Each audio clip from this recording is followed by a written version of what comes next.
এখানে দেখেন চুলের ন্যাচারাল অনেক উপাদান একসাথে মিক্সড করে আপনি দিতে পারেন, আপনার হেলারেও দিতে পারেন, মানে চুলের যত্নটা আর কি। আমার এইখানে যেন আমাদের মাঝখানে যে প্যারাশুটটা আছে না, তো প্যারাশুট দিয়ে কি করছিল আমাদের মেহজাবিন এবং সিয়ামের একটা বিজ্ঞাপন দিচ্ছে, কি লম্বা চুল, কালো ঘন। পরবর্তীতে মেহজাবিনের যে ছবি আপনারা দেখলেন সোশ্যাল মিডিয়াতে ভাইরাল হলো, অবাক।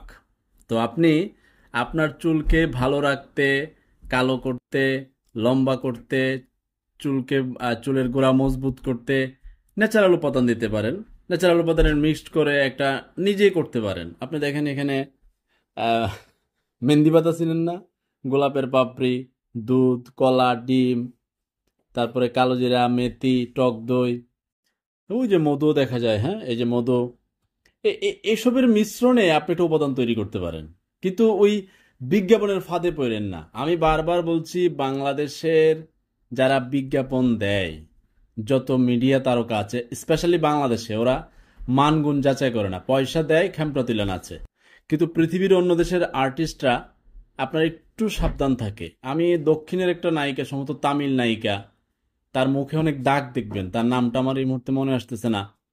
ওই নায়িকারে অফার করছিল একটা ক্রিমের বিজ্ঞাপন দিতে, মানে ত্বক ভালো ফর্সা, সে এটা ফিরাই দিছে, বলছে আমার এটা ন্যাচারালটাই ভালো।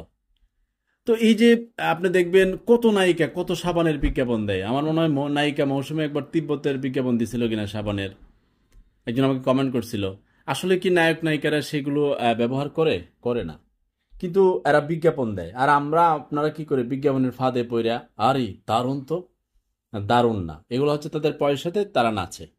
তো আপনারা চুলের যত্ন বলেন, শরীরের যত্ন বলেন, ত্বকের যত্ন বলেন, এগুলো একটু ঘাটাঘাটি করলে সোশ্যাল মিডিয়া থেকে, অনলাইন থেকে, কিংবা বড় বড় এক্সপার্টের নানান অনুষ্ঠান থেকে, সেখান থেকে আপনারা গবেষণা জেনে নেবেন।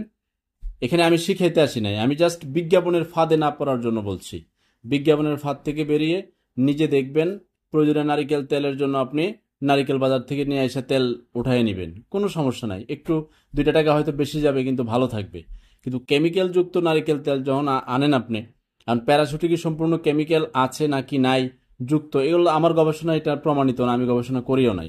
বাট এটা কেমিক্যাল আছে, এটা তো আপনার মনে রাখতে হবে। এবং এটার বিজ্ঞাপন যে দেয়, এটা সম্পূর্ণ মিথ্যা, ভণ্ডামি, ভাওতাবাজি। নালে আলগা চুল লাগায় এই বিজ্ঞাপনটা করার মানে কি? মানুষকে প্রতারণা করা। মানুষ সরল সহজ বাড়ি, মেহজাবিনের চুল তো বড়, মেহজাবিন তো ভালো, তাহলে আমারটাও দেই, পরে দেখা গেছে চুলই নাই মাথার। তো একটু সাবধান থাকবেন। খেলোয়াড়, ফুটবলার, তারকা, সোশ্যাল মিডিয়া ইনফ্লুয়েন্সার যা আছে দেখছেন না, ওই যে ডায়মন্ডের বেডে ইনফ্লুয়েন্সাররা নাচতো, 3,000 টাকা তো ডায়মন্ডের নাকফুল পাওয়া যায়। আসল ডায়মন্ড কত আর বাংলাদেশের ডায়মন্ড কত? তো চুলের যত্ন হোক, যে যত্ন হোক, একটু সচেতন থাকেন, তাহলে মনে হয় ভালো হবে আর কি। শেষ করে দেই, মূলত আপনাকে কোনো কিছু শেখানোর জন্য না, জাস্ট ইন্সপাইরেশন। আপনি পারলে তৈরি করতে পারবেন। খুব আর ওই মূল কথা হচ্ছে, বিজ্ঞাপনের ফাঁদে পড়েন না। নায়ক নায়িকা, গায়ক গায়িকা, ফুটবলার, ক্রিকেটার পয়সা দেন আছে, বাংলাদেশেররা কোনো মান যাচাই করে না। এদের কারণে বহু মানুষ ক্ষতিগ্রস্ত হয়। আবার অনলাইনে দেখবেন অনেক বেডি হেইতা ক্রিম ফর্সা মর্সা হয়ে আর নাচা হেলতাছে, আর বেড টেনতেরও খালি ফর্সা হইতো ফর্সা হইতো। মেয়েরা যে ন্যাচারাল বিউটিটা বুঝেই না, মেকআপের পিছনে কোটি কোটি টাকা খরচ করে। এটা বেহেস্তে যাবার আগে এই যে হিসাব, যদি মেকআপের হিসাব লয়, কসমেটিকের হিসাব লয়, তাহলে একটা কাহিল হয়ে যাবে। তো বিজ্ঞাপনের ফাঁদে পড়েন না। বেড়াইতে হয়, এখন একটু মায়েটায় সাবধান।